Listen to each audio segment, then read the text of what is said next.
So, but is there a constitutional right? Does it say somewhere that Marco Rubio gets to determine which speech is appropriate and revoke student visas based on what you think constitutes free speech? There's a statute that says the Secretary of State gets to determine whether someone is a threat. We deny visas every day all over the world. Do you think that the immigration is the Constitution? Someone's coming up here to stir up problems on our campus, we're going to revoke their visa. She didn't do any of that. She wrote an op-ed. Well, she wrote an op-ed, and I'm talking to you about her particular case. Claims and your claims. Those are not the facts. You reclaiming my time. You revoked her student visa because proudly. she wrote an op-ed. And we'll do more. We're going to do more. I have another question for you. Would you revoke the visa of someone in the United States who published claims that, quote, Jews are an untrustworthy and dangerous group? Yes or no? We will revoke the visa of anyone who's in this country as a guest who's here to stir up trouble. Are you going to revoke the visa of somebody who made that? I mean, the case, I'll look at it. I'm looking to get crazy people out of our country. Actually, it's not just about revoking. You actually, Secretary Rubio, excuse me, reclaiming my time. Representative Pramila Jayapal came in hot, guns blazing, ready to nail Marco Rubio on what Democrats were calling a straight-up shocking abuse of power, a revoked student visa, masked agents snatching someone off a dark street, and straight trampling all over the First Amendment. She was loaded up, ready to unload every damn thing in her playbook. But nobody saw coming how fast Rubio would flip the script and take total control. What went down next? Democrats frozen solid, jaws on the floor, the whole room dead quiet in shock. Rubio didn't back down, didn't flinch. He shredded their whole narrative, piece by goddamn piece. And when it was over, it was the Democrats left stuttering and speechless, while Rubio walked out after dropping one of the most savage takedowns we've seen from him yet. Buckle up. Let's dive right in. Representative Jayapal.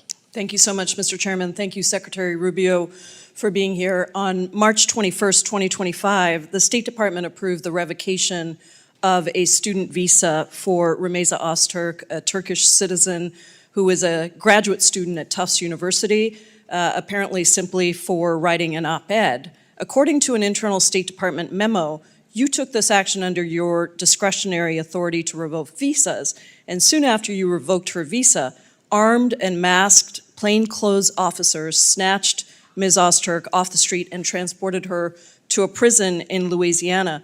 Mr. Secretary, do you really think that Ms. Öztürk's op-ed results in a foreign policy consequence for the United States? I believe that case involves someone whose visa we never would have granted had we known ahead of time. I'm not asking you that question. I'm asking you if you think an op-ed, but that's exactly, in fact, what happened. The State Department wrote a memo concluding that you did not have sufficient grounds to revoke Ms. Öztürk's visa. There was no evidence showing that she'd engaged in any activities that were a threat to national security. And in fact, in May, a federal court ordered Ms. Öztürk's release from detention, noting that the sole basis for the government's detention appeared to be the fact that she co-authored this opinion piece in the Tufts newspaper in March of 2024. Where in the Constitution does it say that the Secretary of State can override the First Amendment protections of free speech? Is there a footnote that I missed somewhere? There's no constitutional right to a student visa. But is there a constitutional right? Does it say somewhere that Marco Rubio gets to determine which speech is appropriate and revoke student visas based on what you think constitutes free speech? There's a statute that says the Secretary of State gets to determine whether someone is a threat. We deny visas every day all over the world. Do you think that the Immigration and Nationality Act trumps the Constitution of the United States, Mr. Secretary? Well, Congress can always change the law if you want, but I'm telling you, Mr. while I have the authority, I will continue to revoke the visas of these people that come here to tear this country apart. You said that, Mr. Secretary. Let me reclaim my time because you are talking about revoking student visas based on what somebody says. And that means that you are trumping the legal supreme court, the supreme law of the land, which is the Constitution of the United States. No one has a right to a student visa. Mr. Rubio, why did the administration need to use masked, armed, unidentified agents to whisk somebody off the street and deny her counsel for almost 24 hours after her arrest? Well, you'll have to ask the agencies that did that work. I'm not responsible for that. I'm responsible for revoking the visas of these people that come to tear this country Rubio, apart. I'm talking about this particular case where you revoked the student visa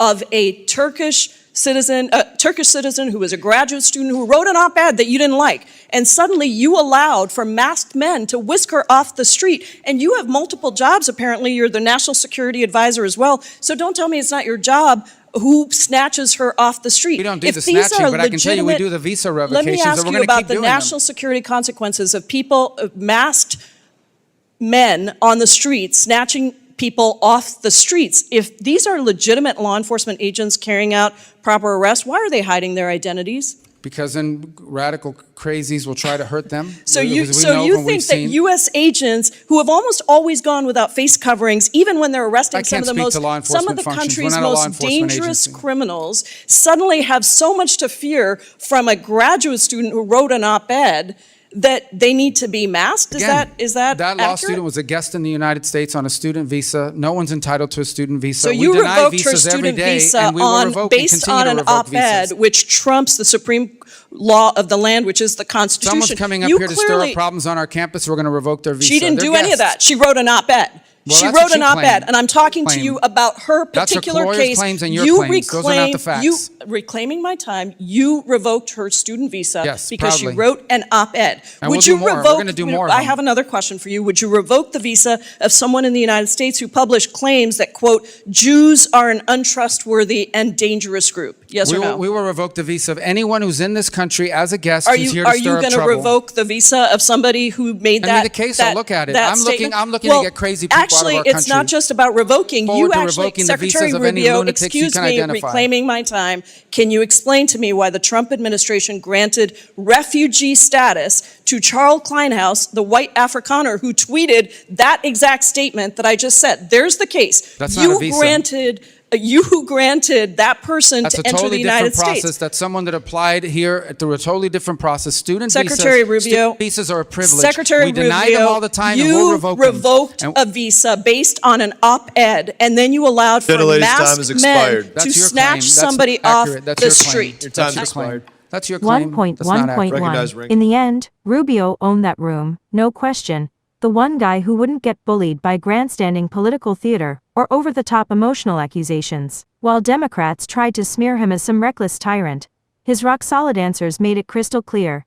He's guided by the law, national security, and an OBS commitment to protecting America. He laid it out plain: the powers of the Secretary of State are there for a damn reason, and he's using them exactly right to stop people from abusing our hospitality. The harder they pushed, the more Rubio flexed his command of the facts and laser-focused purpose, leaving the opposition scrambling and exposed. Their arguments crumbled under real legal weight, and their fake moral high ground collapsed when hit with his unbreakable defense of American safety first. Rubio didn't just survive, he came out stronger, proving once again why he's one of the Trump administration's toughest, most relentless fighters. His message rang loud and clear: if you're here as a guest in the United States, you play by our rules and respect our laws. Cross the line and undermine our values? Your welcome is over, full stop. The Democrats? They had zero comeback. Their silence spoke volumes.